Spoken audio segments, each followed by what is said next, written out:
आप सब जो ये वीडियो देख रहे हैं उसमें से हो सकता है कई लोग 9 to 5 जॉब करने में बिजी हो, कुछ लोग पढ़ाई में बिजी हो, या फिर कुछ लोग अपना बिजनेस बढ़ाने में लगे हो। कोई ना कोई किसी ना किसी चीज में बिजी है। तो इतने बिजी शेड्यूल में कहाँ वक्त मिलता होगा किसी और चीज की खबर लेने में। अगर मैं आपसे पूछूं कि क्या आपको इस वक्त देश की इकोनॉमी के बारे में पता है, तो आप भी यही कहेंगे कि हमें तो समय ही नहीं है। पर इन्वेस्ट तो करना है और अच्छे रिटर्न्स भी पाने हैं। तो क्या आप तब समय निकालेंगे अगर मैं ये कहूँ कि इकोनॉमी की हेल्थ डायरेक्टली आपके इन्वेस्टमेंट्स पर इम्पैक्ट कर सकती है। Yes, there is a relation between economic growth rate and the stock prices. ये लिंक समझने से पहले थोड़ा इकोनॉमिक्स के बेसिक कंसेप्ट रिवाइज कर लेते हैं। स्टॉक मार्केट के और ऐसे ही इंटरेस्टिंग वीडियोस के लिए हमारा स्मार्ट मनी पेज जरूर विजिट करें।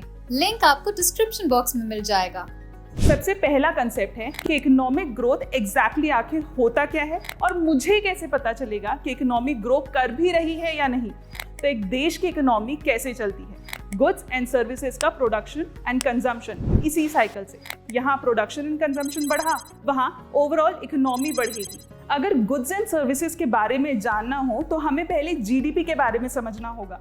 कोई भी देश एक साल में जितना गुड्स और सर्विसेज प्रोड्यूस करता है उसका टोटल वैल्यू जीडीपी यानी ग्रॉस डोमेस्टिक प्रोडक्ट कहलाता है। तो बेसिकली पहला factor to analyse economic growth is GDP. इससे हमें और एक चीज समझ में आई कि किसी भी देश में प्रोडक्शन में इंक्रीमेंट का पता करना भी इम्पॉर्टेंट है। हम इकोनॉमिक ग्रोथ का अंदाजा लगा सकते हैं। Increased production is the primary indicator of a healthy economy.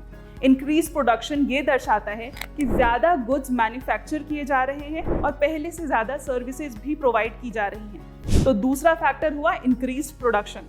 अब अगर प्रोड्यूस ज्यादा हो रहा है तो कंज्यूम भी ज्यादा होना चाहिए। कंज्यूम ज्यादा तभी होगा जब लोगों के इनकम लेवल्स बढ़ेंगे, परचेजिंग पावर बढ़ेगी। तो तीसरा factor to determine a healthy economy is higher income levels, क्योंकि हायर इनकम लेवल्स दर्शाता है कि लोगों की स्टैंडर्ड ऑफ लिविंग इंप्रूव हो सकती है, उनका एक्सेस बढ़ेगा to better education, health care और बाकी लीजर एक्टिविटीज। सो ये तो हुए कुछ factors to determine a healthy economy. अब हम वो 4 फैक्टर्स देखेंगे जो कंट्रीब्यूट करते हैं टुवर्ड्स अ हेल्दी इकोनॉमी। इसमें सबसे पहला आता है टेक्नोलॉजिकल एडवांसमेंट। नई नई टेक्नोलॉजी इन्वेंट करने से इंडस्ट्रीज में प्रोडक्टिविटी और एफिशिएंसी बढ़ती है। इनका सबसे बेस्ट एग्जाम्पल है आर्टिफिशियल इंटेलिजेंस। दूसरा फैक्टर है कैपिटल। जितना ज्यादा कैपिटल होगा इंडस्ट्रीज उतना ज्यादा कैपिटल मशीन्स, इंफ्रास्ट्रक्चर, टेक्नोलॉजी और ह्यूमन कैपिटल में लगाएगी, जिससे उनका प्रोडक्शन बढ़ेगा। तीसरा है गवर्नमेंट स्पेंडिंग। जब सरकार इंफ्रास्ट्रक्चर प्रोजेक्ट्स या वेलफेयर स्कीम्स पर पैसा खर्च करती है तो ये इकोनॉमी को बूस्ट करता है। इससे जॉब्स क्रिएट होते हैं और इनकम बढ़ती है।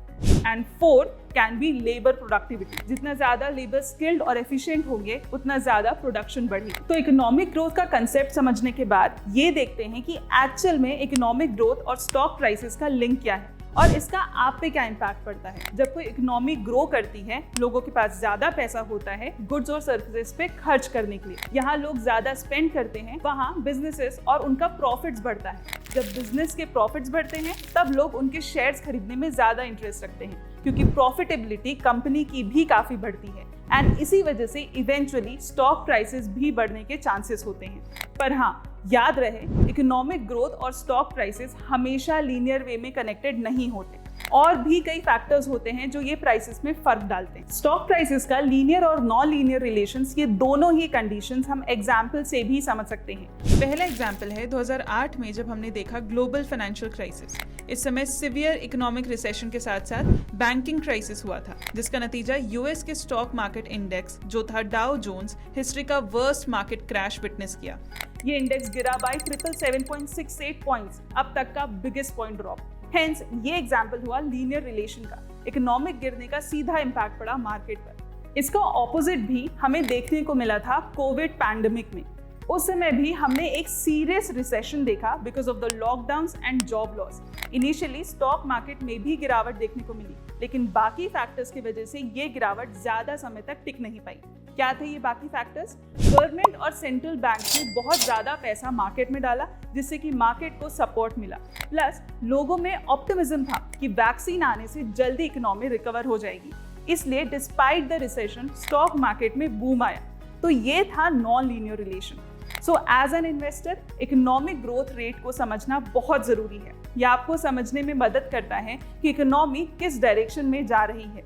जैसे अगर इकोनॉमी तेजी से बढ़ रही है तो आपके इन्वेस्टमेंट्स के बढ़ने का पोटेंशियल भी ज्यादा हो सकता है। फॉर एग्जाम्पल, अगर इकोनॉमी में ग्रोथ का पोटेंशियल दिख रहा है तो आप अपने पोर्टफोलियो में ज्यादा स्टॉक्स इंक्लूड कर सकते हैं, क्योंकि हो सकता है कि स्टॉक प्राइसेस भी इंक्रीज होंगे। लेकिन अगर इकोनॉमी स्लो डाउन की तरफ जा रही है तो आप अपने इन्वेस्टमेंट्स को हेज करने के लिए अपनी पोर्टफोलियो में बॉन्ड्स या अदर डेट प्रोडक्ट्स शामिल कर सकते हैं। Now talking about current scenario of India, 2022 के डेटा के हिसाब से इंडिया वर्ल्ड जीडीपीज में 5th पोजीशन में था। यही नहीं, जब हम इंडिया की जीडीपी ग्रोथ रेट देखते हैं तो वो है मोर देन 7%। इसका मतलब ना सिर्फ इंडिया टॉप 5 वर्ल्ड जीडीपीज में आता है, बल्कि आने वाले समय में हमारा इंडिया ग्रोथ की रेस में इतने तेजी से दौड़ेगी कि जल्द ही ये दुनिया की 3rd लार्जेस्ट इकोनॉमी बन सकती है।